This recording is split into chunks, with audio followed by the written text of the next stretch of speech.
Un dispositif antique, comparable à un ordinateur, est resté immergé et inerte durant des millénaires. Lorsqu'il fut exhumé au début du XXe siècle, on le prit à tort pour un insignifiant assemblage de bois et de métal.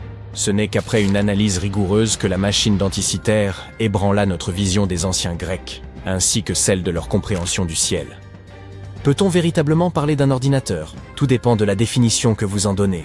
L'on sait que le premier appareil mécanique de ce genre fut conçu en 1822, avec pour seule fonction d'assister dans des calculs élémentaires. Le mécanisme denticitaire, quant à lui, ne dispose ni d'écran ni de clavier. Il se compose de 3 fragments de bronze finement travaillés, des engrenages, semblables à ceux d'une horloge, et un anneau gradué rappelant un rapporteur. Aucun autre objet comparable ne remonte à une époque aussi reculée. Ce n'est qu'après l'invention des rayons X que les chercheurs purent commencer à percer les secrets de cet artefact. Ils découvrirent bientôt que le mécanisme denticitaire servait sans doute à observer la trajectoire des astres. Son fonctionnement reposait sur un réseau complexe de petits engrenages, dissimulés dans un coffret de bois. Non pas pour mesurer l'heure, mais pour anticiper les phénomènes célestes. Il offrait à son utilisateur une vision inédite de la position du Soleil, de la Lune et des planètes à un moment donné. L'actionnement d'un bouton suffisait à le mettre en marche, révélant la danse des corps célestes. L'un des aspects les plus énigmatiques de cet objet est la présence de ces curieux pointeurs planétaires. Aujourd'hui, il est admis que les mouvements des planètes s'expliquent par leur orbite autour du Soleil. Or, certains soutiennent que les astronomes grecs de l'époque n'auraient pas atteint un tel degré de connaissance. Quelques penseurs de la Grèce antique avaient bien formulé l'hypothèse d'un Soleil occupant le centre de l'univers connu. Toutefois, cette idée resta marginale. Et pour cause, si la Terre tourne sur elle-même tout en gravitant autour du Soleil, pourquoi n'en ressentons-nous aucun mouvement? Il est possible que certaines pièces du mécanisme denticitaire reposent encore au fond des eaux, et que d'autres aient disparu à jamais. Dès lors, la finalité de cet instrument pourrait demeurer à jamais hors de notre portée. La version officielle concernant la première pile, elle aurait été inventée aux alentours du XIXe siècle. Ce dispositif reposait sur une alternance de disques de cuivre et de zinc, séparés par un morceau de tissu, le tout plongé dans un composé chimique permettant la conduction électrique. Pourtant, certains archéologues affirment avoir exhumé une pile 10 fois plus ancienne, connue sous le nom de pile électrique de Bagdad. Il se pourrait donc que les prémices de cette technologie aient discrètement traversé les âges sous nos yeux. De prime abord, la pile de Bagdad pourrait aisément passer pour un simple pot d'argile. Ce qui la distingue, ce sont ses composants. Un agencement d'éléments insolites enchâssés les uns dans les autres. En son sein se trouvait un cylindre de cuivre entourant une tige de fer, laquelle aurait traversé le couvercle du vase. L'artiste archéologue à l'origine de cette découverte singulière n'a jamais rédigé de rapport détaillé sur le contexte, le lieu ou les circonstances exactes de sa trouvaille. Toutefois, la théorie la plus répandue voudrait que cet objet ait été mis au jour dans la région de l'actuel Bagdad, en Irak. Un autre point sur lequel la plupart des experts s'entendent, cette batterie remonterait à l'ancienne cité de Ctésiphon. Son âge demeure néanmoins incertain. Certains estiment qu'elle date de plus de 2 millénaires, d'autres lui attribuent une ancienneté d'à peine 14 siècles. Même selon cette estimation la plus récente, elle précède de loin l'invention officielle de la pile électrique, qui ne remonte qu'à quelques centaines d'années. En l'absence de toute archive traitant de l'artefact, il est possible que nous ne découvrions jamais sa fonction. Mais alors, d'où vient l'hypothèse selon laquelle il s'agirait d'une pile?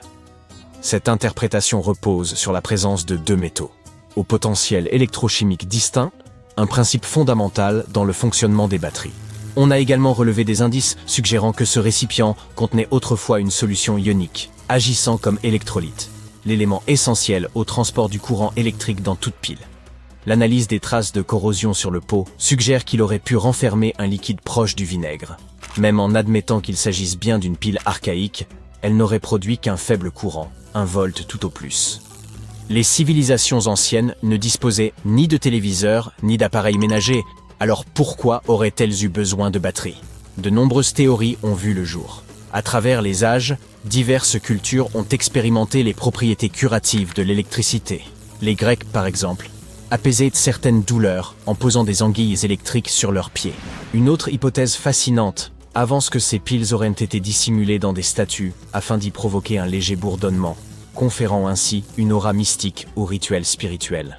Certains suggèrent également que ce dispositif aurait servi au plaquage de métaux, notamment pour dorer des objets, une technique courante chez les bijoutiers d'autrefois. Et s'il ne s'agissait pas d'un générateur d'électricité, peut-être n'était-ce qu'un contenant destiné à protéger des parchemins. Dans ce cas, la tige de fer aurait joué le rôle d'axe, autour duquel on aurait enroulé le manuscrit avant de l'introduire dans le cylindre de cuivre. Dans d'autres régions du globe, c'est une modeste pièce de monnaie qui semble avoir défié les lois du temps. En 1957, un archéologue amateur fit une découverte intrigante dans le Maine états-unien. Un fragment métallique qu'il prit d'abord pour une banale pièce anglaise du XIe siècle. Ce n'est que 2 décennies plus tard, en 1978, qu'un magazine local décida de publier un article à son sujet, intitulé « Les Anglais ont-ils été les premiers à découvrir l'Amérique ?» Un expert londonien en numismatique, après un simple coup d'œil, comprit que la pièce n'avait rien d'anglais. Il s'agissait, selon lui, d'un penny scandinave datant de la fin du XIe siècle. Mais comment une monnaie viking aurait-elle pu aboutir dans le Maine? Un spécialiste norvégien, venu examiner la pièce de près au musée d'État du Maine, confirma son authenticité. Le mystère reste entier quant à la façon dont elle y est parvenue. Certains pensent qu'elle aurait circulé de main en main au gré des routes commerciales, jusqu'à atteindre les rivages nord-américains. D'autres évoquent la possibilité d'un ancien peuplement viking encore inconnu. Mais quelques sceptiques soulignent des zones d'ombre. L'homme qui a trouvé la pièce entretenait des relations qui auraient pu lui permettre d'acquérir un penny norrois par des moyens détournés. Il faut aussi rappeler que, durant la même période, de nombreux canulars liés aux Vikings circulaient. Pourtant, l'idée que des navigateurs nordiques aient exploré l'Amérique n'est pas née d'hier. Les sagas islandaises l'évoquent depuis longtemps. Ce n'est qu'à la suite de la mise au jour d'un site archéologique à Terre-Neuve que cette hypothèse commença à être prise au sérieux. Cela dit, cette découverte ne permet toujours pas d'attester l'authenticité de cette fameuse pièce. La ville texane de Rockwall est réputée pour sa scène musicale et son atmosphère conviviale, propice aux familles. Toutefois, elle tire son nom d'une étrange formation géologique encore nimbée de mystère. Sous le sol de cette ville s'étend un assemblage de roches dures, empilées de manière si régulière qu'elles évoquent une imposante muraille minérale. Depuis plus de 150 ans, cette structure énigmatique intrigue et alimente les spéculations. S'agit-il d'un vestige laissé par une civilisation ancienne, témoignage oublié de son savoir-faire? Ou bien est-ce qu'un phénomène naturel, patiemment façonné par les forces telluriques au fil des ères géologiques? Cette formation a été observée en plus d'une dizaine de lieux répartis autour de la ville, aussi bien en surface qu'en profondeur. Dans leur quête de réponse, les chercheurs ont soumis les pierres formant cette prétendue muraille à divers examens scientifiques. Dès 1901, un géologue avait proposé que l'ensemble n'était qu'une digue de grès née d'un processus naturel. Les recherches menées depuis ont abondé dans ce sens, et des spécialistes de l'Université du Texas à Dallas ont confirmé que ces roches se sont lentement formées sur des millions d'années, à partir de dépôts sédimentaires qui se sont consolidés avec le temps. En dépit de ce consensus, certains persistent à croire que la formation de Rockwall dissimule un autre secret.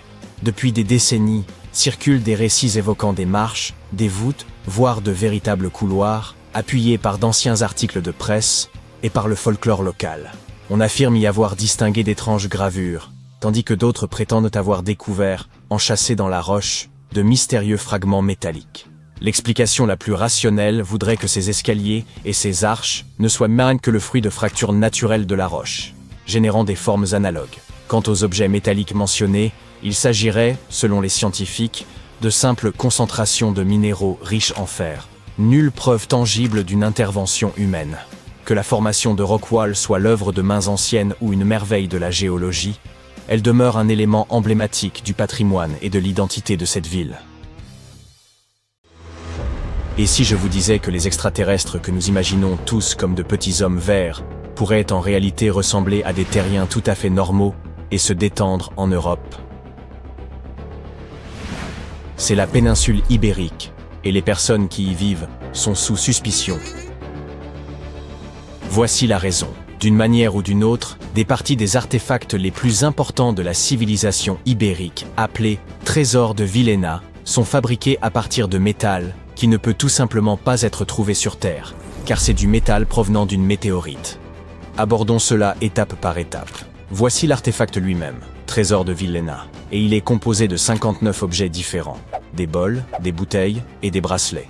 Y a-t-il un motif là, avec tous ces baies?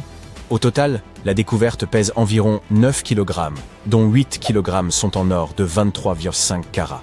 Si vous n'êtes pas un spécialiste du métal, je vais vous éclaircir cela tout de suite. À titre de comparaison, l'or 23K est composé à 95,8% d'or pur, donc l'or 23,5K est encore plus pur. Le pourcentage restant correspond à d'autres métaux qui aident à ajouter de la résistance et de la durabilité à l'alliage précieux. Il y avait aussi de l'argent, du fer et de l'ambre dans cet ensemble.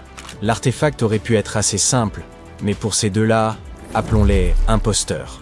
Regardez ce bracelet en fer forgé et cet hémisphère creuse. Voyez-vous cela? Ces lignes rouillées sur l'hémisphère et la couleur étrange du bracelet se démarquent vraiment, puisque tout le reste est constitué du plus pur or. Tout a commencé en 1963, lorsqu'un chercheur a remarqué un métal sombre plombé parmi les bols et bouteilles brillants. Le métal était brillant à certains endroits et recouvert d'un oxyde d'apparence ferreuse qui était principalement fissuré. Pour que vous compreniez bien, l'or ne se comporte généralement pas de cette manière. L'or est l'un des métaux les moins réactifs. Il ne se ternit donc même pas, encore moins rouille. Pour déterminer d'où provenait ce fer suspect, les chercheurs ont utilisé la spectrométrie de masse, qui examine le rapport masse-charge des molécules. Leurs découvertes ont montré que le nickel dans le fer est similaire à celui que l'on trouve dans le fer météoritique. En termes simples, le bracelet et l'hémisphère sont d'origine extraterrestre. L'âge exact de ce trésor est difficile à déterminer, mais il est crucial. Nous devons connaître l'âge exact pour voir s'il coïncide avec le début de l'âge du fer dans la péninsule ibérique. Si c'est le cas, alors pas de questions supplémentaires ici. Mais si ça ne l'est pas, eh bien c'est pour le moins étrange, sinon suspect. Donc, il existe ce système des trois âges. Il se compose de l'âge de la pierre, puis de l'âge du bronze, et enfin de l'âge du fer. L'âge de la pierre n'est pas important ici. Comparons les âges du bronze et du fer. L'âge du bronze a commencé lorsque l'on s'est rendu compte que la combinaison du cuivre et de l'étain produisait un matériau plus durable que chacun de ces métaux pris séparément. Cette ère était entièrement consacrée à de grandes améliorations des outils et des armes. Mais deux inventions majeures se sont distinguées, les systèmes d'écriture et la roue. Puis vint l'âge du fer. Cette période était entièrement consacrée à l'introduction progressive du fer dans la vie quotidienne. Le fer était beaucoup plus facile à modeler en designs astucieux que le bronze. C'était important parce que le fer, surtout lorsqu'il était transformé en acier, apportait des améliorations significatives dans tous les aspects de la vie. Les outils devenaient plus légers, moins chers et plus résistants par rapport à leurs équivalents en bronze. Vous suivez? Parfait. Ainsi, les chercheurs ont longtemps débattu de savoir si le trésor remonte à l'ère post-argarique ou à la dernière partie de l'âge du bronze. La dernière étude affirme que ces artefacts ont été créés entre 1400 et 1200 avant Jésus-Christ. Et quelque chose ne colle pas vraiment. Tout d'abord, l'âge du fer a commencé environ 500 ans après la création de ces artefacts. De plus, les anciens artisans ne pouvaient pas savoir à l'époque comment travailler avec des métaux qui sont arrivés sur Terre il y a environ 1 million d'années. Et bien que les dates soient vraiment difficiles à expliquer, il existe une explication logique pour l'artisanat. La théorie ici est que ces métallurgistes avaient simplement accès à la météorite tombée, et ainsi ils pouvaient bien l'étudier et découvrir ses propriétés avant de l'utiliser à des fins décoratives. Ils auraient pu le découvrir par essai et erreur, et une fois qu'ils savaient exactement comment travailler avec ce métal extraterrestre, ils ont procédé à orner les artefacts avec lui. De plus, il y avait les Phéniciens qui ont contribué à leur artisanat. Il est vrai que les peuples ibériques travaillaient le métal et fabriquaient de la poterie bien avant que les Phéniciens ne s'installent sur la péninsule. Mais l'arrivée de nouvelles techniques de travail des métaux et l'introduction du tour de potier leur ont permis de produire des biens de meilleure qualité beaucoup plus rapidement qu'auparavant. Alors, nous avons découvert les origines extraterrestres des artefacts ibériques, mais devinez quoi? Cette zone est toujours suspecte. La raison en est la langue qu'ils parlaient. Vous voyez, pour la plupart des langues modernes utilisées aujourd'hui, il y aura toujours une proto-langue. Par exemple, pour l'italien, l'espagnol et le français, c'est le latin, d'où leur similitude. Mais attendez, l'ibérique était largement parlé, là où se trouve l'Espagne moderne. Pourquoi l'espagnol n'y ressemble-t-il pas? La vérité, c'est qu'aucune langue aujourd'hui ne ressemble à l'ibérien, peut-être seulement le basque, mais c'est en raison de quelques similitudes trouvées dans leur système numéraux. Le basque est classé comme une langue isolée, ou simplement non apparentée à toute autre langue connue, et la seule langue isolée en Europe. La langue ibérienne est non classifiée. Bien que les écritures rédigées en elle aient été déchiffrées à divers degrés, la langue elle-même reste largement inconnue. Et regarde l'alphabet qu'avaient les Ibériens, on dirait qu'il n'appartient pas vraiment à notre planète. Oh, attends un peu, celui-ci pourrait être un peu tiré par les cheveux. Quand les Phéniciens sont arrivés sur la péninsule, ils ont apporté leur alphabet pour les Ibères. Mais honnêtement, les Ibères n'étaient probablement pas enclins à simplement copier le système d'écriture de quelqu'un d'autre, alors ils l'ont modifié jusqu'à ce qu'il paraisse complètement différent. Disons juste qu'ils ont pris un peu d'inspiration et s'en sont allés avec. Bien que les linguistes puissent deviner dans une certaine mesure comment la plupart des caractères sonnaient, traduire réellement la langue reste totalement impossible. La langue ibérique était non indo-européenne et a disparu il y a plus de 2000 ans, et il n'y a pas de langue similaire restante pour nous aider. Super frustrant, n'est-ce pas? Nous avons plus de 2000 inscriptions ibériques provenant de tombes, de pièces de monnaie, de poteries, de plaques de plomb, et même de gravures sur les parois des grottes. Mais à part une poignée de mots, nous sommes totalement dans le flou quant à leur signification. Si nous pouvions comprendre leur langue, nous aurions peut-être appris qu'ils étaient de grands penseurs et tout. Mais nous ne pouvons qu'admirer les œuvres d'art qu'ils ont laissées. La culture ibérique regorge de créations étonnantes réalisées par des artisans talentueux. Nous parlons non seulement de métallerie et de céramique, mais aussi de sculptures détaillées, de textiles, de bijoux et d'autres parures personnelles. Mais voici le hic.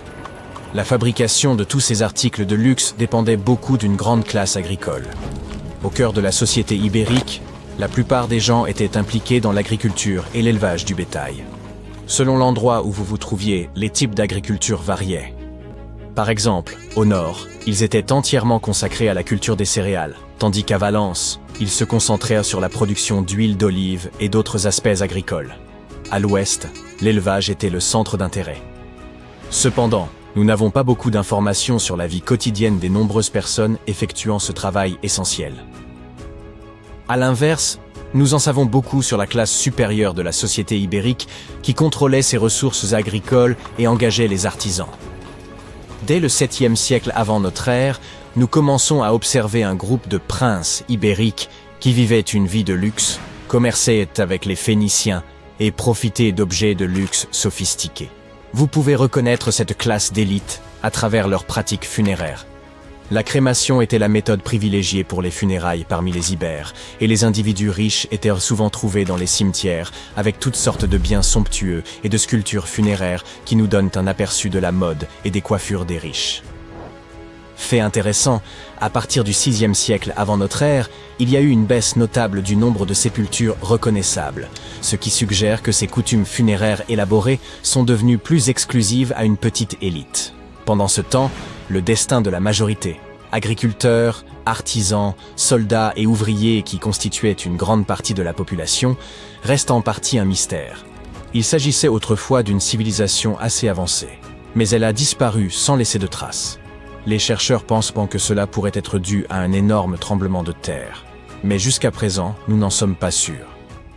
Le 30 octobre 1759, les habitants du Moyen-Orient ont été réveillés en sursaut par un tremblement de terre.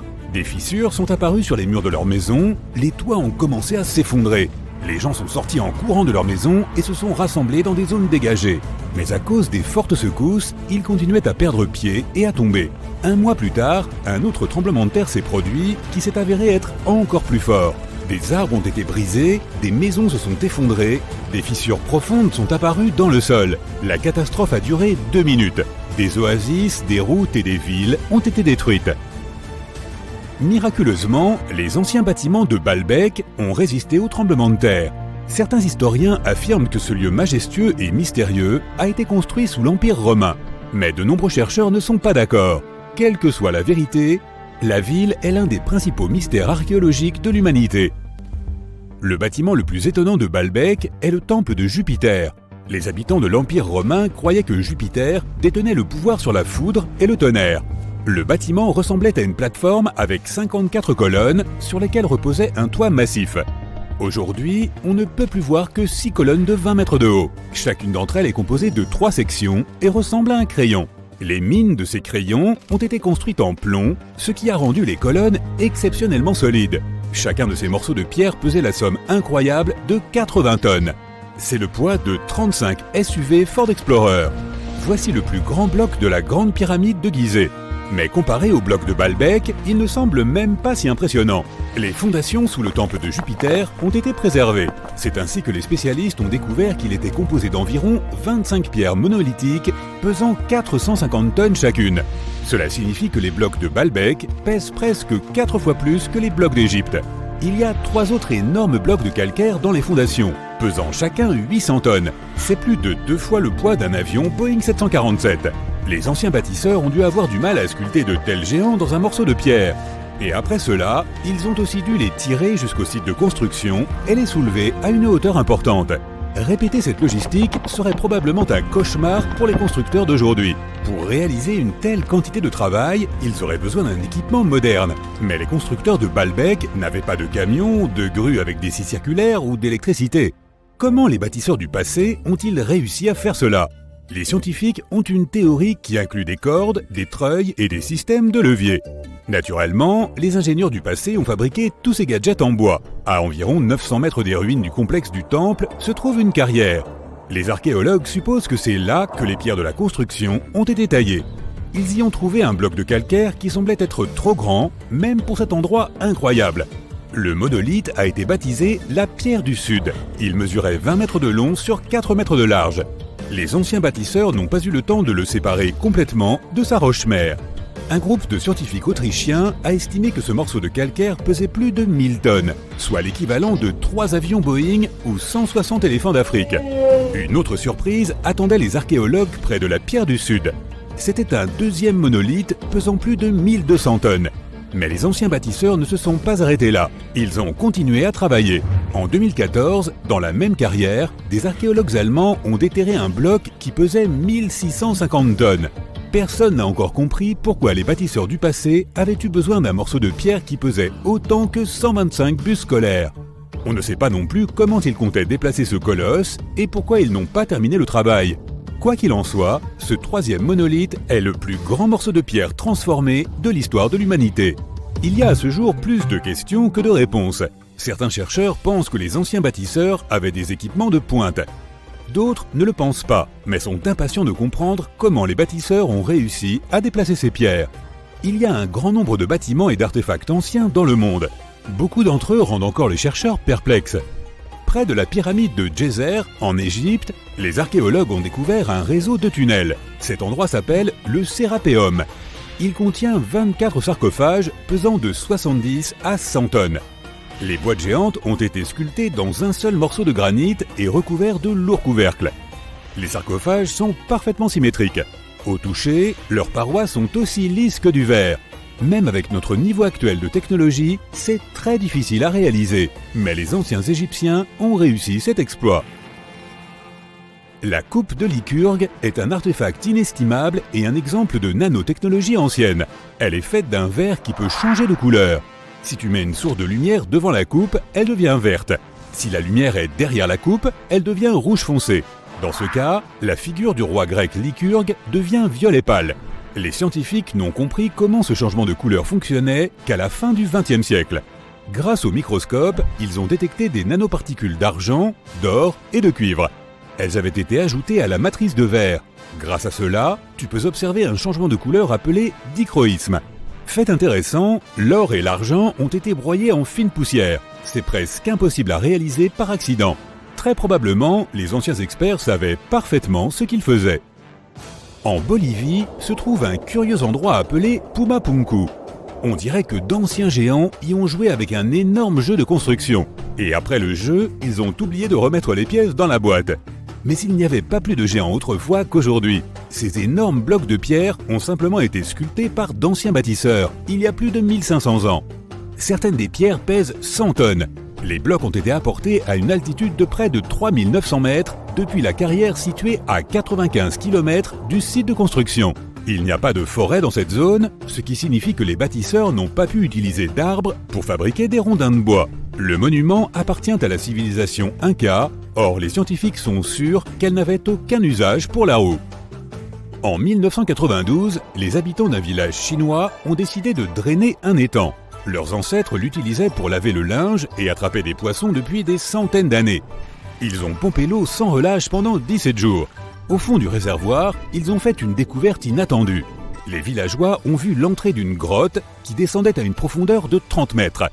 Cette incroyable découverte a été baptisée les grottes de Longyu.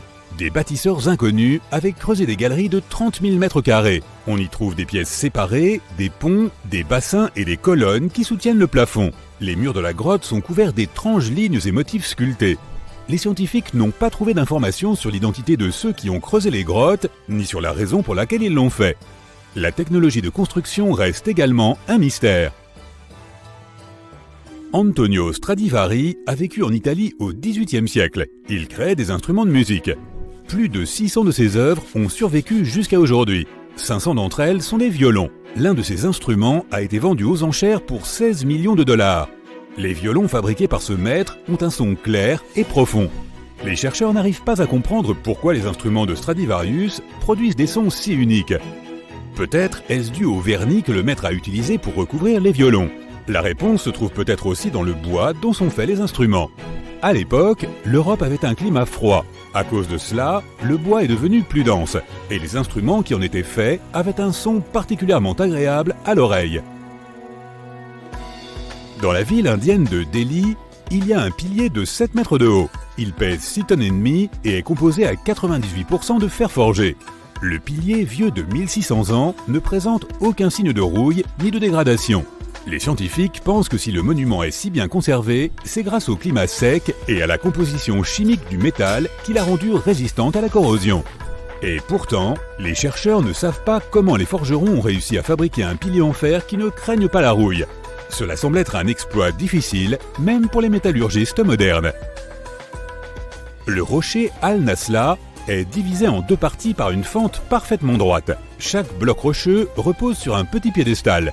Certaines personnes pensent que c'est la preuve d'une ancienne technologie laser.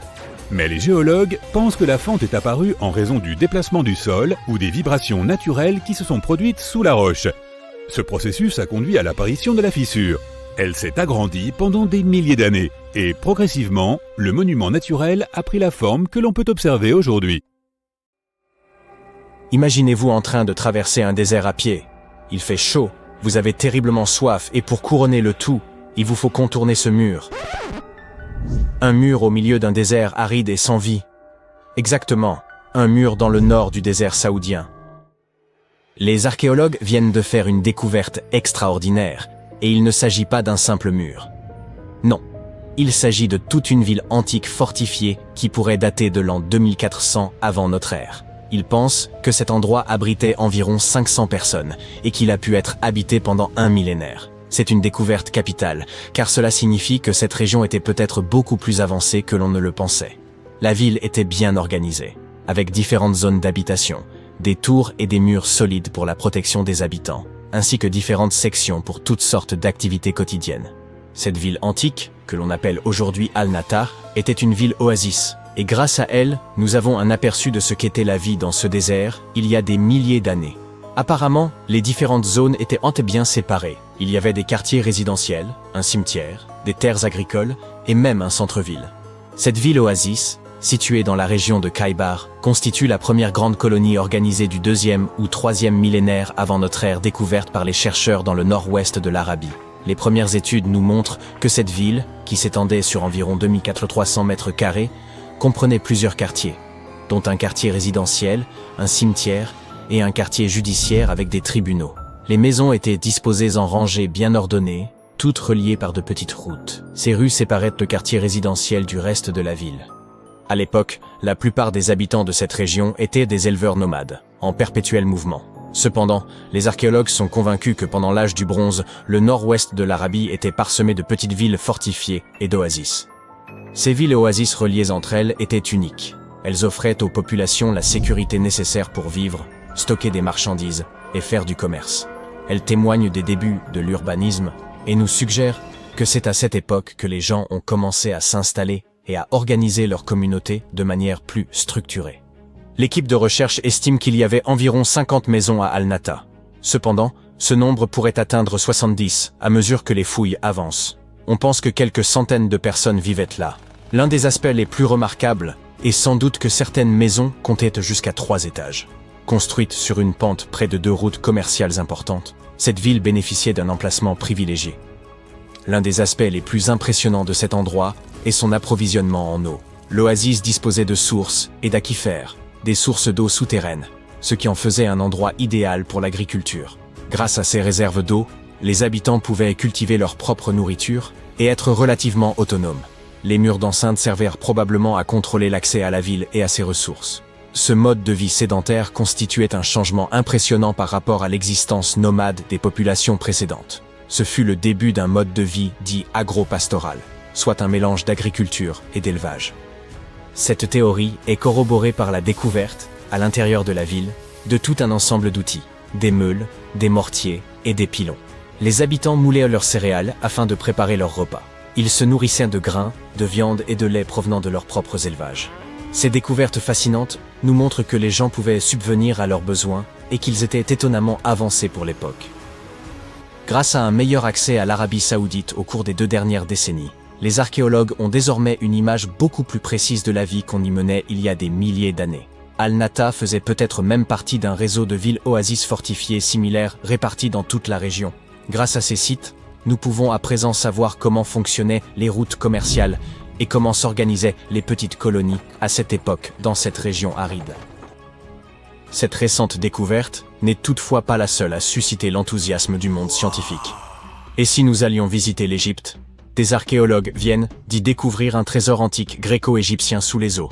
Ils explorèrent la cité perdue de Tonis Héracléon. Au large des côtes égyptiennes, elle aurait coulé il y a plus de 1000 ans. Cette ville était légendaire. Personne ne savait où elle se trouvait exactement jusqu'à sa redécouverte en l'an 2000. Aujourd'hui, les fouilles avancent et au cours d'une exploration récente, les archéologues ont découvert un trésor composé de nombreux objets en or et en argent. On pense qu'on les utilisait lors du couronnement des nouveaux pharaons. Les chercheurs ont même découvert un ancien temple grec dédié à Aphrodite, ainsi que des armes grecques très anciennes.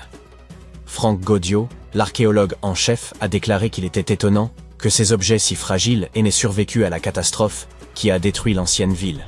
À son apogée, Tonis Héracléon était l'une des plus grandes cités portuaires de la Méditerranée. C'était un immense centre culturel et le principal point d'entrée en Égypte pour les navires en provenance de Grèce. Malheureusement, en raison de la montée des eaux, de tremblements de terre et d'un raz-de-marée catastrophique, le sol sous la ville s'est un jour littéralement transformé en boue. La ville entière a alors sombré dans la Méditerranée. Et on l'a oublié jusqu'à ce que l'équipe de Goddio la redécouvre en l'an 2000. Depuis, plusieurs de ces sites ont été mis au jour et les chercheurs ont pu peu à peu reconstituer son histoire.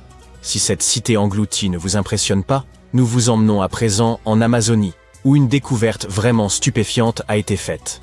Depuis des siècles, on parle de cités perdues au cœur de la jungle amazonienne, comme El Dorado, qui a attiré tant d'explorateurs espagnols à la grande époque des découvertes. Beaucoup d'entre eux ne sont jamais revenus. Dans les années 1900, un explorateur britannique nommé Percy Fawcett est parti à la recherche de ce qu'il appelait la cité perdue de Z. Et lui aussi a disparu. Aujourd'hui, des scientifiques ont trouvé la preuve que ces cités perdues de l'Amazonie ont bel et bien existé. Une équipe de chercheurs a utilisé une technologie appelée LIDAR, qui permet de voir à travers l'épaisse jungle depuis le ciel en projetant des faisceaux lumineux vers le sol. Ils ont survolé la jungle bolivienne à bord d'un hélicoptère à environ 200 mètres d'altitude et ont cartographié ces anciennes cités.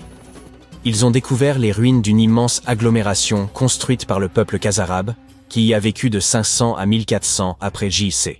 Il ne s'agissait pas juste de quelques bâtiments éparpillés ici et là. Les cartes LIDAR ont révélé d'immenses centres urbains, des pyramides, des plateformes, des routes, des canaux et des chaussées, le tout soigneusement aménagé. Il s'avère que l'Amazonie n'était pas une jungle vierge, mais qu'elle abritait autrefois de grandes villes très complexes. Un scientifique de l'Institut archéologique allemand a expliqué que les Européens avaient longtemps ignoré la possibilité de l'existence d'anciennes villes amazoniennes, mais que les cartes LIDAR venaient aujourd'hui leur donner tort. Ces nouvelles cartes ont révélé 26 sites, dont 11 totalement inconnus jusqu'à présent. Les chercheurs ont découvert 2 sites urbains principaux, Landivar et Kotoka, qui comportaient d'énormes douves, de grands bâtiments sur plateforme et de hautes pyramides. Les différentes colonies, petites et grandes, étaient reliées par des chaussées s'étendant comme les rayons d'une roue.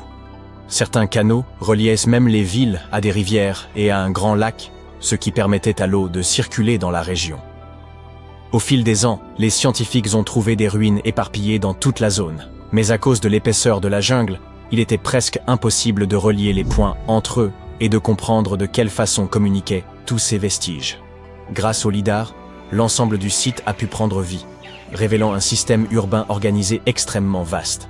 Il est désormais évident que ces sites avaient également une signification spirituelle, car tout y est disposé de manière à évoquer une structure symbolique profonde. La civilisation khazarabe n'est pas aussi célèbre que celle des Mayas, mais elle a connu une société florissante dans une région confrontée à d'énormes défis tels que des inondations annuelles. Et bien que les Andes voisines possèdent leurs propres sites monumentaux, les Khazarabes ont réalisé quelque chose d'absolument unique. Ils disposaient même de réservoirs pour stocker l'eau, ce qui suggère qu'ils devaient faire face à des sécheresses occasionnelles, ce qui est assez inhabituel en Amazonie. En réalité, ces terribles sécheresses pourraient nous expliquer pourquoi les Khazarabes ont finalement quitté leur ville vers l'an 1400 de notre ère.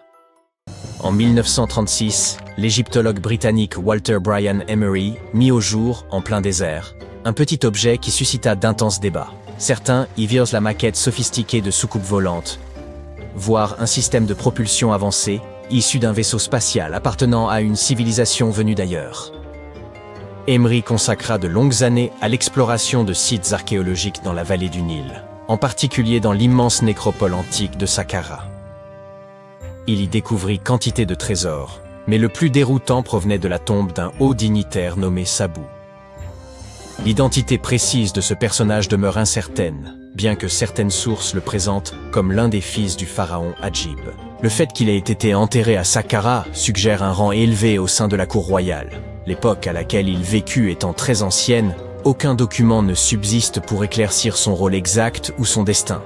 Dans son tombeau, les chercheurs découvrirent 7 chambres funéraires, chacune renfermant les biens funéraires classiques. Des os d'animaux, des outils en silex, de la céramique, des objets en ivoire et des bols en pierre. Mais s'y trouvait également un étrange artefact brisé qui devint connu sous le nom de disque de Sabou. Il prend la forme d'un bol peu profond, à fond arrondi, doté de 3 lobes courbes finement sculptés, espacés d'environ 120 degrés autour de sa circonférence. 3 trous les séparent, et un tube fin se trouve en son centre. Le disque est fait de siltite, ou schiste, une roche poreuse, friable et très difficile à travailler. Elle se désagrège aisément sous pression, ce qui rend d'autant plus énigmatique la manière dont les artisans de 3000 avant notre ère ont pu la façonner à l'aide d'outils rudimentaires en pierre et en cuivre. L'autre grande énigme consiste en la présence de cet objet dans la tombe de Sabou. Peut-être sa fonction réelle permettrait-elle de mieux en comprendre la signification. Lors de sa découverte, les archéologues y virent un simple vase, un brûleur d'encens ou un objet décoratif à vocation rituelle. Mais certains, en l'examinant sous un angle plus technique, envisagèrent qu'il puisse s'agir d'un élément intégré à un dispositif plus complexe. Un historien amateur a reproduit fidèlement l'objet à l'aide d'une imprimante 3D, et cette réplique a révélé que le disque de Sabou pourrait bien être un ancien impulseur, c'est-à-dire un composant essentiel d'une pompe centrifuge. Placé dans un boîtier et mis en rotation rapide autour de son petit axe central, il s'est montré capable de déplacer de l'eau. Sans boîtier, il générait un puissant vortex. Il apparut alors que la forme incurvée des lobes et la légère concavité du disque n'étaient pas fortuites. L'ensemble semble avoir été pensé pour déplacer efficacement l'eau, à l'image d'un mécanisme de pompage sophistiqué. Or, toute la civilisation égyptienne reposait sur la maîtrise de l'irrigation.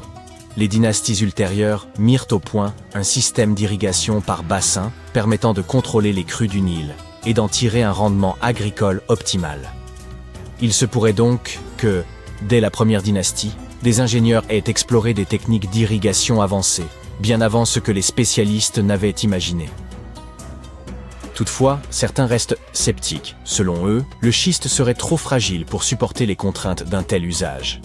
Ils émettent l'hypothèse que les artisans de la première dynastie auraient tenté de reproduire un objet plus ancien, en se contentant des matériaux et outils dont ils disposaient.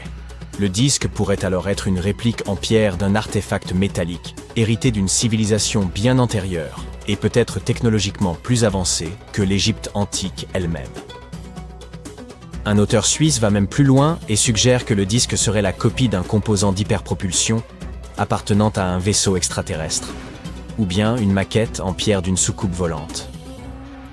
Un chercheur français, quant à lui, avance que le disque de Sabu faisait partie d'un gigantesque dispositif industriel, destiné à produire du carbonate de sodium à l'intérieur des pyramides. D'autres encore estiment qu'il aurait pu s'agir d'un outil primitif de tressage de cordes, les lobes servant à torsader des brins de soie ou des fibres en ficelle lors de la rotation. Une autre théorie enfin évoque une lampe de très grande dimension.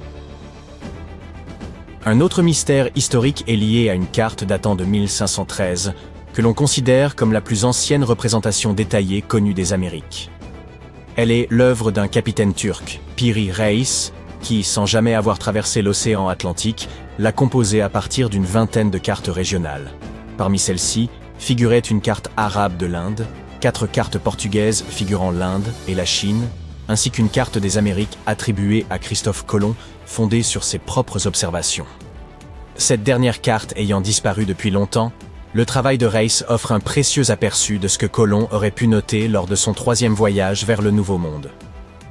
Charles Hapgood, un historien, a avancé l'idée que la carte de Reis représentait l'Antarctique tel qu'il était à la préhistoire, en s'appuyant sur une ressemblance frappante avec le littoral réel du continent, avant qu'il ne soit recouvert de glace. Toutefois, cette hypothèse a été formellement invalidée par la suite.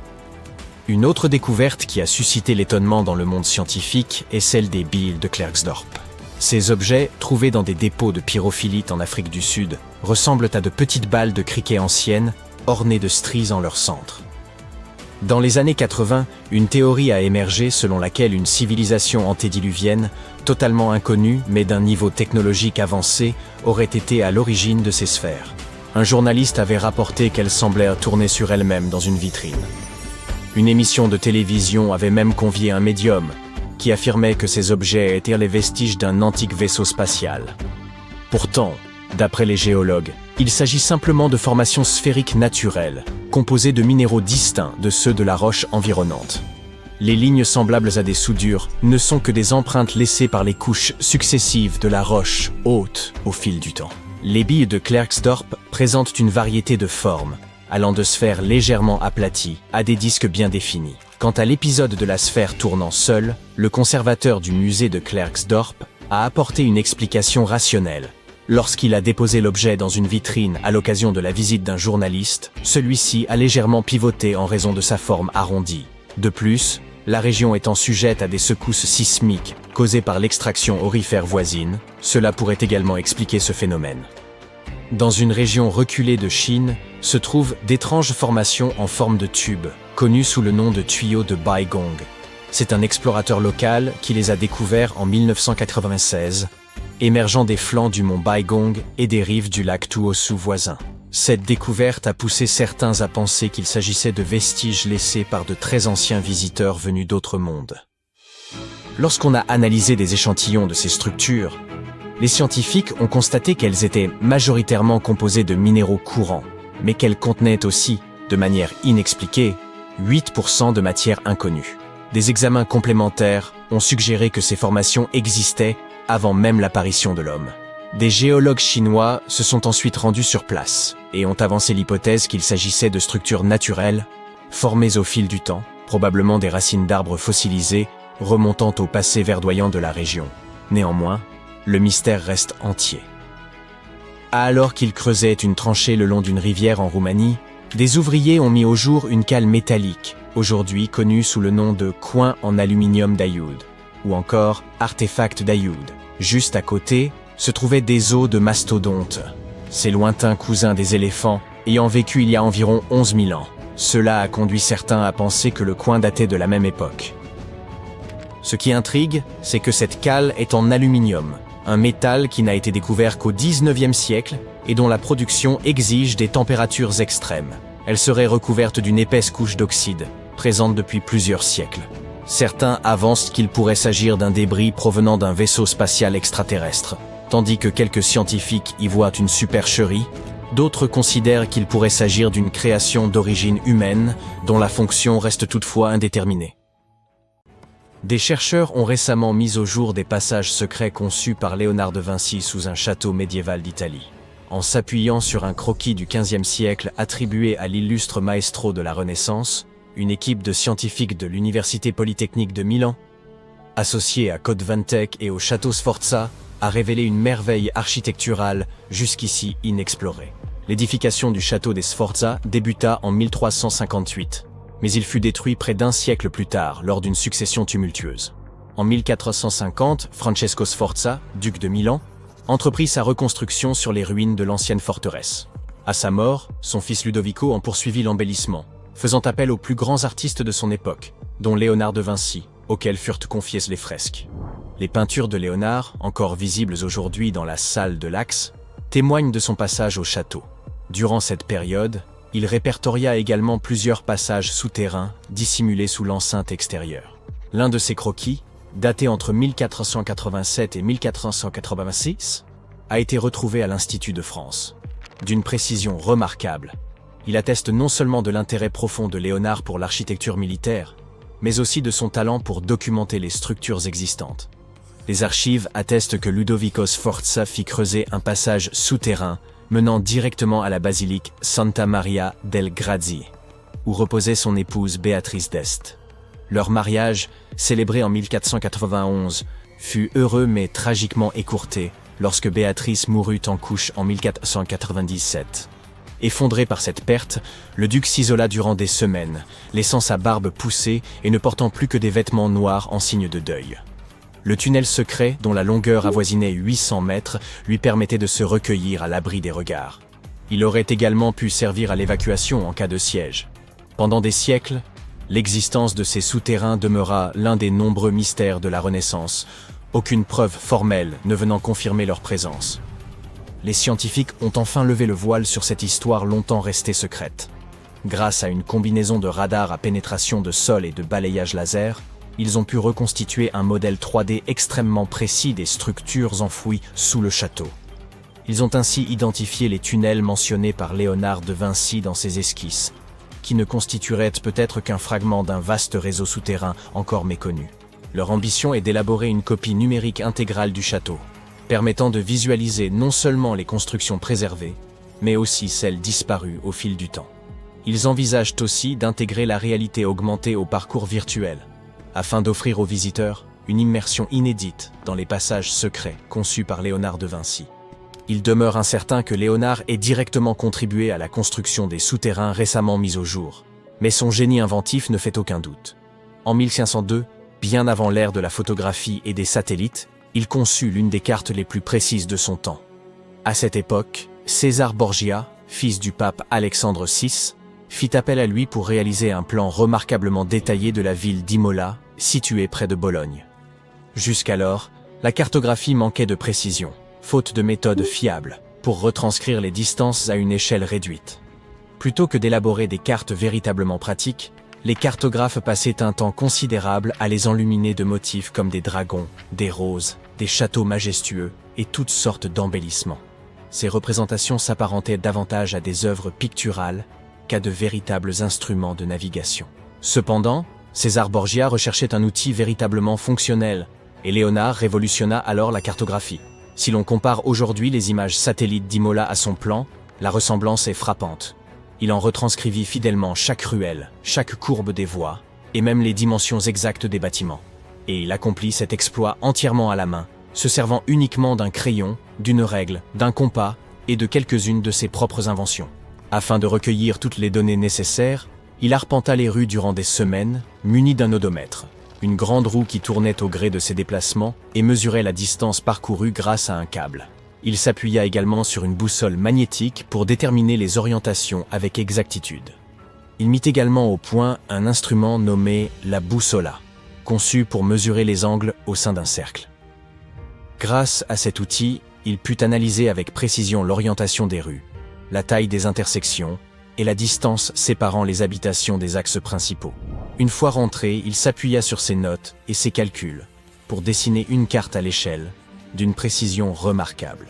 Dans ses travaux, Léonard utilisa aussi une technique élaborée par l'humaniste florentin Léon Battista Alberti. Ce dernier avait mis au point une méthode permettant d'inscrire une ville entière dans un cercle grâce aux coordonnées polaires. 8 lignes droites, convergeant vers un centre unique, représentaient les principales directions d'une boussole. Léonard appliqua ce système à la cartographie d'Imola, divisant la ville en 8 sections et n'omettant aucun bâtiment, même le plus insignifiant, ce qui fit de sa carte l'une des plus avancées de son époque. L'illustre inventeur nourrissait un rêve ambitieux, concevoir une machine permettant à l'homme de voler. Il observa minutieusement les oiseaux, les chauves-souris et les cerfs-volants afin d'en comprendre le déplacement dans l'air, puis il dessina une machine volante, l'ornithoptère. Selon lui, en imitant ses mouvements naturels, l'être humain pourrait s'élever dans les cieux. Son prototype évoquait l'apparence d'une chauve-souris, avec 2 grandes ailes effilées d'une envergure dépassant les 10 mètres. Pour garantir l'équilibre entre résistance et légèreté, il envisagea d'en fabriquer l'armature en bois de pin et de la recouvrir de soie brute. Le pilote de l'engin devait s'allonger à plat ventre sur une planche en bois située en son centre. L'activation des ailes nécessitait un pédalier relié à un système de tiges et de poulies, tandis qu'une manivelle supplémentaire permettait d'accroître la puissance. Un casque aérodynamique servait également à assurer le contrôle de l'appareil. En synchronisant les mouvements de ses mains et de ses pieds, le pilote aurait pu faire battre et pivoter les ailes, à l'image d'un oiseau en vol. Cependant, un obstacle majeur demeurait. La force humaine ne suffisait pas à générer la portance nécessaire au décollage. Si l'engin avait pu fonctionner une fois en altitude, il était en revanche impossible pour un individu seul de l'élever du sol. Léonard en avait sans doute conscience, mais son concept influença toutefois la conception des machines volantes imaginées quelques siècles plus tard. Léonard de Vinci fut en avance sur son temps avec nombre de ses inventions, mais son concept d'automate humanoïde se distinguait par son caractère visionnaire.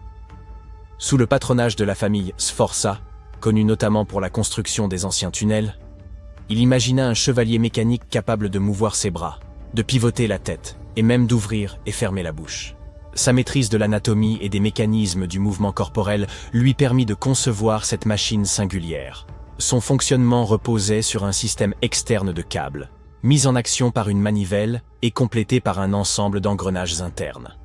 Environ 450 ans plus tard, dans les années 1950, les croquis détaillés du chevalier mécanique de Vinci furent redécouverts. Des chercheurs tentèrent alors de recréer ce robot à partir des dessins originaux. En 2002, un roboticien du nom de Mark Rosheim, ayant travaillé pour la NASA et Lockheed Martin, s'inspira de ces notes anciennes pour concevoir un modèle fonctionnel du chevalier mécanique de Vinci. Un autre projet conçu par Léonard pour le Duc Sforza était un pont innovant, pensé pour être démontable et facilement transportable. Destiné aux troupes en campagne devant franchir rivières et douves, ce pont était conçu pour pivoter au-dessus de l'eau et se poser sur l'autre rive. Il était équipé de roues et d'un système ingénieux de cordes et poulies, permettant de le monter et de le replier tout aussi vite.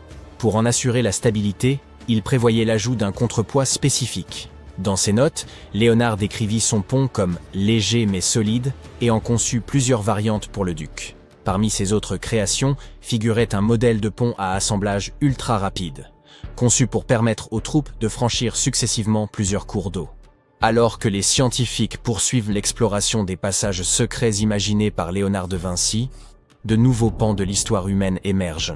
Qui sait quelles autres merveilles architecturales enfouies restent encore à découvrir? On dit que cet endroit regorge d'argent. Il y serait entreposé depuis des siècles, mais personne n'a réussi à l'emporter de cette île. Les chasseurs de trésors sont fascinés par cet endroit depuis 1795. Nombreux sont ceux qui ont tenté leur chance à la recherche de ces richesses, peut-être cachées là des pirates espagnols ou par des templiers. Mais aujourd'hui, on ne peut plus s'y rendre, le lieu ayant été privatisé. Tout ce que l'on peut faire, c'est une excursion autour de l'île. Sinon, il est toujours possible de regarder l'émission de télé-réalité des frères Lagina, Rick et Marty, qui forment une équipe de passionnés à la recherche des trésors de l'île aux Chênes, en Nouvelle-Écosse, au Canada. Il semblerait qu'il n'existe aucun endroit au monde où les caméras de télévision ne peuvent aller. L'une des découvertes les plus célèbres est celle du puits au trésor. Malgré son nom prometteur, il n'était pas rempli d'argent. Remontons donc d'environ 2 siècles. Le puits au trésor fut découvert par un jeune homme de 16 ans en 1795. Un jour, Daniel McGuinness alla pêcher sur l'île aux chênes. Il y vit un arbre. Évidemment, il s'agissait d'un chêne. Mais il portait des marques bizarres. Ces marques ne semblaient pas naturelles. Daniel décida donc de faire un tour dans la zone. Il aperçut alors un trou dans le sol et commença à creuser. 2 de ses amis l'aidèrent. Mais au lieu d'un trésor, les garçons ne trouvèrent que des plateformes de bois placées sous terre à intervalles réguliers. Ça ressemblait à une cachette pour de l'argent ou des bijoux, mais ils ne découvrirent rien de précieux. Cependant, il y avait quelque chose d'étrange au fond de ce puits. Quelqu'un y trouva une pierre de granit sur laquelle était gravée une inscription. Nombreux sont ceux qui ont tenté de la déchiffrer, mais la plupart ont échoué. Il en existe cependant une traduction.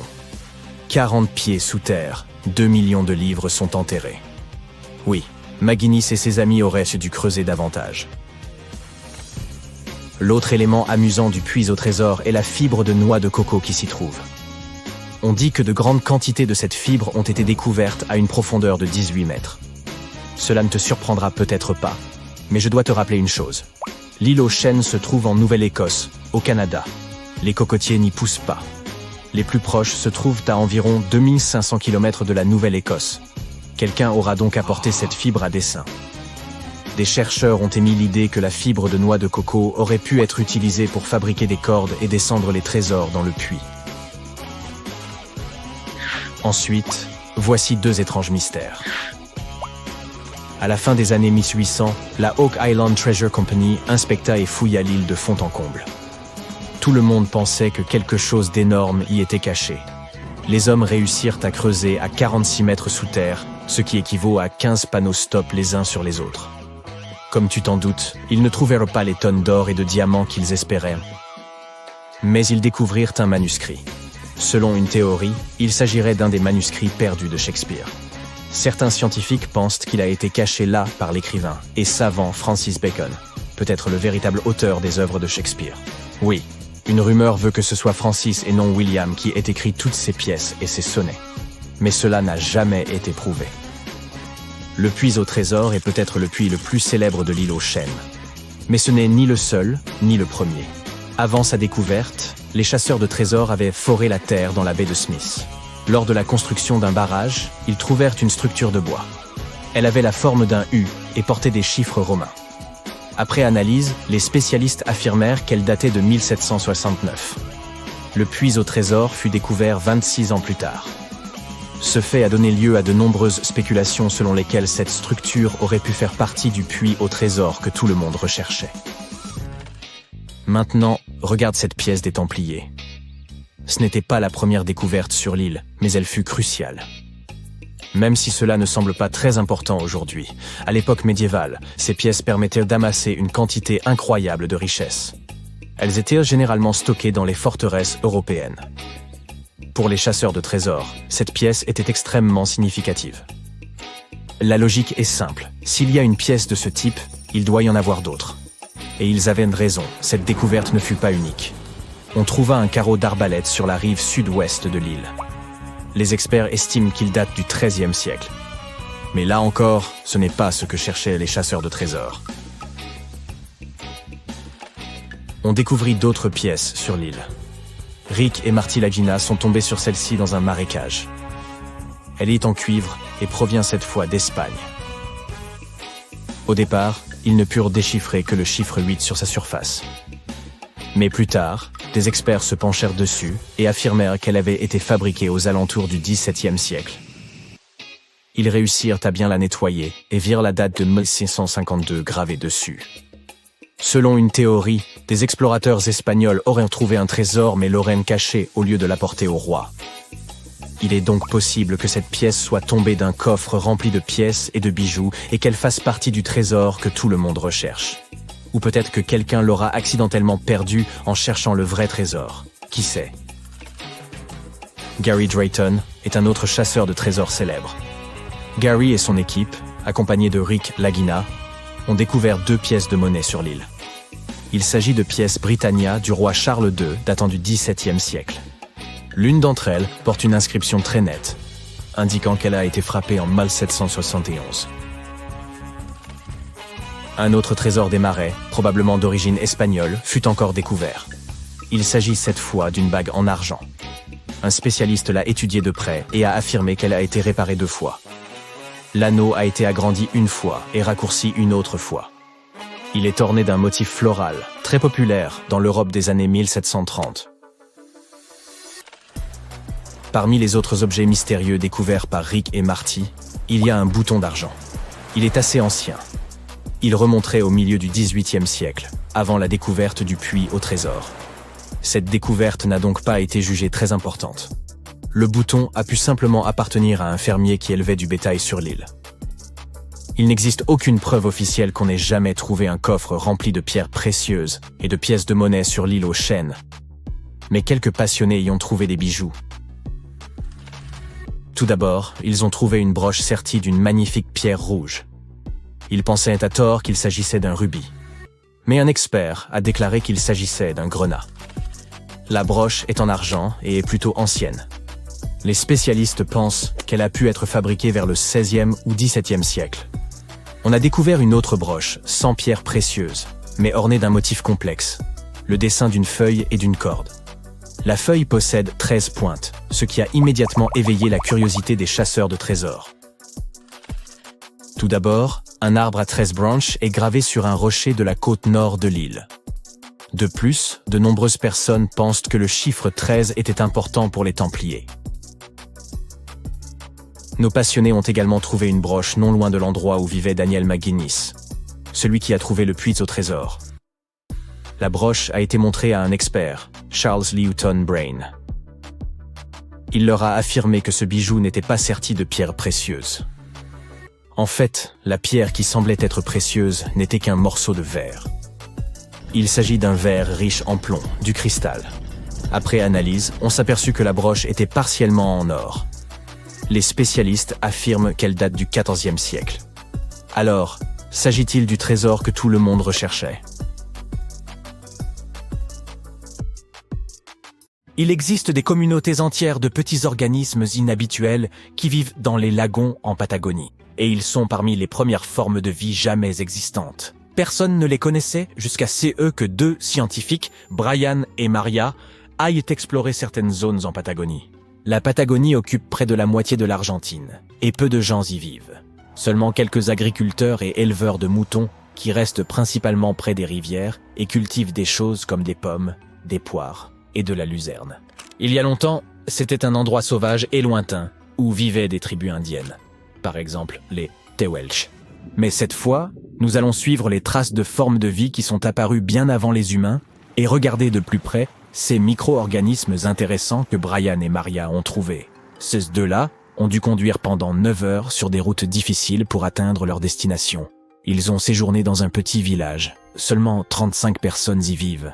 6 Jane dépendent d'une seule source car il ne pleut presque jamais là-bas. Lors de la dernière nuit dans le village, Brian a réalisé que les images satellites qu'il avait prises montraient un ensemble de lagunes, qui n'étaient qu'à 16 km de distance. Le lendemain, la petite équipe a sauté dans une voiture et a remonté la route aussi loin qu'ils le pouvaient, jusqu'à ce que cela devienne trop difficile à conduire. Ils ont continué à randonner le reste du chemin. C'était difficile, car ils devaient porter de l'eau pour faire face au soleil intense. À certains endroits, ils ont fini par s'enfoncer jusqu'aux genoux dans une bouillie de sel. Là-haut, il y avait 12 lagons aux eaux parfaitement claires. Le lieu lui-même ne offrait pas grand-chose à part de l'eau très acide et salée et un soleil direct et intense. Mais c'était un peu comme un voyage dans le temps, car ces conditions ressemblaient à ce à quoi la Terre ressemblait il y a de nombreuses années. Lorsque Brian a examiné les lagunes, il a été surpris de voir de nombreux micro-organismes inhabituels là-bas. Nous les appelons, et ils sont si petits que nous ne pouvons même pas les voir sans un microscope. Mais ils se rassemblent et forment de grandes communautés. Dans le passé, de nombreuses espèces inhabituelles vivèrent de cette façon, par exemple les cyanobactéries. Elles étaient importantes à leur époque parce qu'elles produisaient de l'oxygène, la Terre, à ses débuts, n'avait pas beaucoup de ce gaz dans son atmosphère. Les premières stromatolites pourraient avoir été formées par différents types de bactéries qui ne produisèrent pas nécessairement d'oxygène, mais vivirent simplement leur vie paisible là-bas. Elles formèrent des couches, s'empilant les unes sur les autres, afin qu'au moins certaines d'entre elles puissent recevoir un peu de lumière solaire. Elles utilisaient du sable et des liquides collants pour rester proches les unes des autres. Brian était également incroyablement surpris car c'était l'un des plus grands stromatolites vivants qu'il ait jamais vus. Les stromatolites vivants poussent généralement jusqu'à plus de 1 mètre de haut. Mais ceux qui venèrent d'être découverts étaient de 5 mètres de large et quelques pieds de haut, ce qui est gigantesque comparé à ceux vivant dans d'autres endroits. Et les fossiles étaient encore plus grands. Il y a longtemps, ils pouvaient devenir plus grands qu'aujourd'hui parce qu'il n'y avait pas beaucoup d'autres espèces qui pouvaient les manger ou leur nuire. De plus, il y a beaucoup d'autres organismes aujourd'hui qui peuvent se développer plus rapidement et de manière plus massive qu'eux et prendre leur place.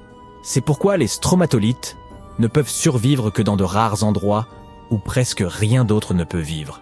Comme dans ces lagunes très salées situées en haute altitude, plus de 3650 mètres, dans la puna de Atacama.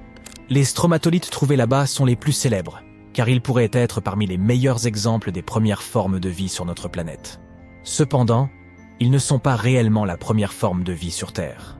Les plus anciens de leurs fossiles ont 3,5 milliards d'années, alors que d'autres preuves que nous avons nous disent que la vie sur notre planète est apparue il y a environ 4,1 milliards d'années. Peut-être que certains stromatolites vivaient aussi à cette époque. Mais la Terre a beaucoup changé depuis lors, et les endroits où ils auraient pu vivre n'ont pas survécu. Tout cela peut ne pas sembler grand-chose à première vue, car personne n'a encore trouvé une bête exotique et étrange que notre monde n'a jamais vue auparavant. Mais ce sont des exemples notables de ce à quoi pourrait ressembler la recherche de vie ailleurs dans l'univers. Les scientifiques qui s'intéressent à l'étude de Mars viennent souvent dans cet endroit car il pourrait ressembler à ce à quoi la planète rouge ressemblait il y a très longtemps. Si des fossiles étaient cachés dans d'anciennes roches sur Mars, ils pourraient ressembler à ces stromatolites. Un autre pays lointain a révélé certains de ses secrets. C'est l'Antarctique avec un ancien monde perdu trouvé sous sa glace. L'Antarctique n'a pas toujours été cette terre isolée et glaciale de neige et de glace. Autrefois, elle faisait partie du supercontinent Gondwana, avec ce qui est maintenant l'Amérique du Sud, l'Afrique, l'Australie, la péninsule arabique et le sous-continent indien. Mais à un certain moment, elle s'est séparée et a commencé à construire une vie à part. Elle s'est formée lorsque d'autres masses terrestres ont commencé à se déplacer, ce qui a formé sa côte. Mais l'Antarctique était également différent à bien d'autres égards à cette époque. C'était une terre recouverte de magnifiques forêts et de rivières pleines de vie. Les scientifiques ont utilisé des radars et des satellites pour explorer un monde mystérieux caché sous la glace là-bas. Cette ancienne terre, qui est proche de l'océan Indien, est aussi grande que l'État américain du Maryland ou la Belgique. Elle a plus de 14 millions d'années. Certaines études disent que cette zone s'est formée il y a plus de 34 millions d'années, bien avant que l'Antarctique ne tombe dans son grand gel. Au début, les températures y étaient plus élevées. Peut-être comme le temps en Patagonie ou les forêts pluviales tempérées froides de Tasmanie, Nouvelle-Zélande, ou peut-être même plus tropicales que cela. Mais alors que le climat devenait plus frais, de petits glaciers ont commencé à se former sur les collines près des rivières. Les vallées se sont enfoncées davantage à cause de toute cette glace qui les recouvrait. Et puis, les températures ont encore baissé. Et une énorme couche de glace a recouvert tout le continent, cachant ces anciens glaciers. Des rivières ont façonné ce monde perdu il y a longtemps, bien avant qu'il ne finisse par être recouvert de glace presque 3,2 km d'épaisseur à certains endroits. Des études scientifiques de cette région ont montré que ces paysages étaient remplis de hautes terres et de montagnes. La glace qui s'était formée sur l'Antarctique a rendu toute la région très froide, de sorte que le paysage ne pouvait plus s'éroder. Cela signifie que tout est resté essentiellement le même et intact sous la glace pendant des millions et des millions d'années. Ce qui est intéressant, c'est que nous en savons moins sur cette terre cachée sous la glace que sur la surface de Mars. Une façon de l'explorer davantage serait de forer ces calottes glaciaires pour vérifier les échantillons de sédiments en dessous. Il pourrait nous en dire plus sur la flore et la faune ancienne congelées en dessous. Ce n'est pas une nouvelle méthode. Une méthode similaire a été utilisée pour collecter des échantillons de 2 millions d'années au Groenland. L'Australie a aussi son monde secret. Des organismes anciens ont été trouvés cachés dans des roches provenant du nord du continent et datant d'environ 1,6 milliard d'années.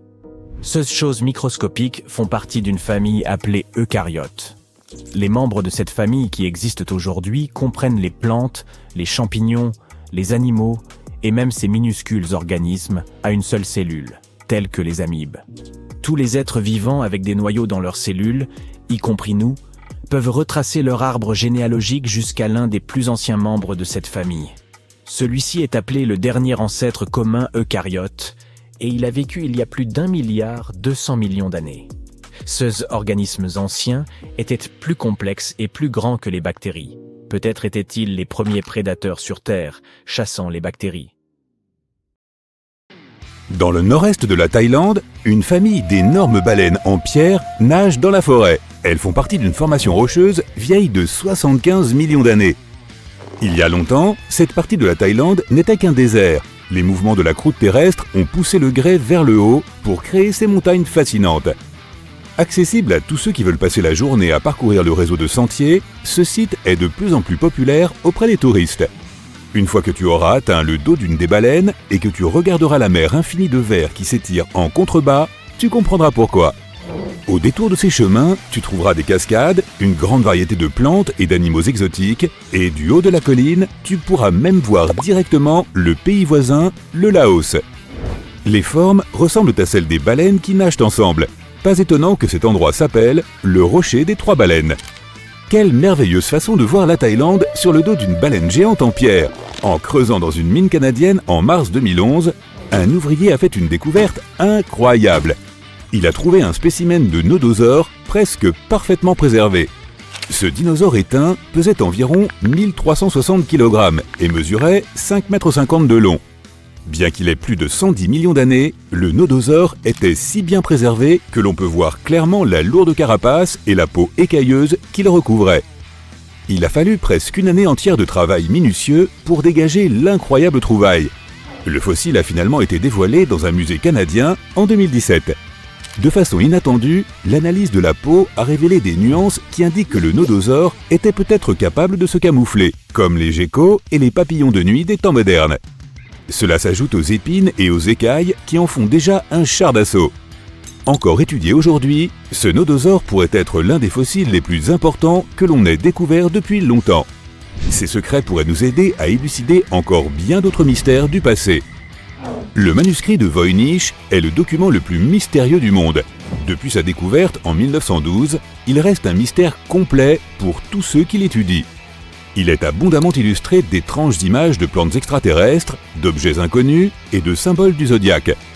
Mais son aspect le plus intéressant est son écriture. Le langage utilisé dans le texte est complètement indéchiffrable. Personne ne sait ce qu'il signifie, qui l'a écrit, ni où il a été rédigé. On ne sait même pas si c'était un vrai langage fonctionnel ou s'il a été créé pour ce seul texte. Les dessins des différentes plantes sont tout aussi fascinants.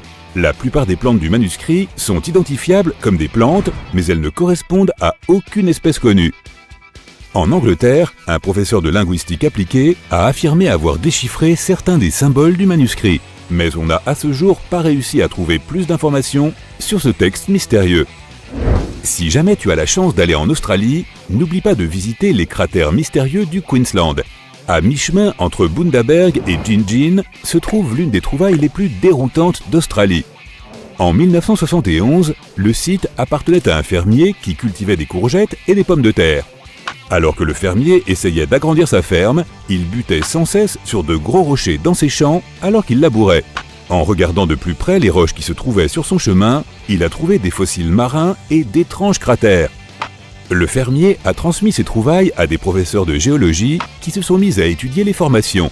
Lorsque les géologues ont commencé à creuser dans la région, ils ont découvert une énorme couche de grès et d'ocre qui était jalonnée de cratères. Il y avait 35 cratères au total et l'âge de la couche de roche a été estimé à environ 25 millions d'années. Les scientifiques qui étudient ce mystère pensent que les sources chaudes, l'ancienne activité océanique et les météores sont les principaux responsables de la formation de ces cratères. Et on aimerait bien connaître les personnages qui ont donné à ces villes les noms de Bundaberg et de Gingin. La machine Denticiter est une sorte d'ancien ordinateur qui déconcerte toujours les scientifiques par son extraordinaire conception. Il y a environ 2000 ans, un navire grec a coulé au large de l'île Denticiter. L'épave a été découverte en 1900 et des plongeurs ont récupéré certains de ces anciens artefacts. Quand les archéologues ont commencé à faire le tri des trouvailles de l'épave, ils sont tombés sur un objet qui ne semblait pas correspondre à quoi que ce soit de connu de l'époque. L'épave était ancienne, mais ils ont trouvé un appareil incroyable qui semblait bien trop avancé technologiquement. La machine fonctionnait comme une calculatrice, permettant à son utilisateur de suivre, avec une précision étonnante, le temps, le mouvement des étoiles, les éclipses, les phases de la Lune et même un compte à rebours pour des événements comme les Jeux Olympiques.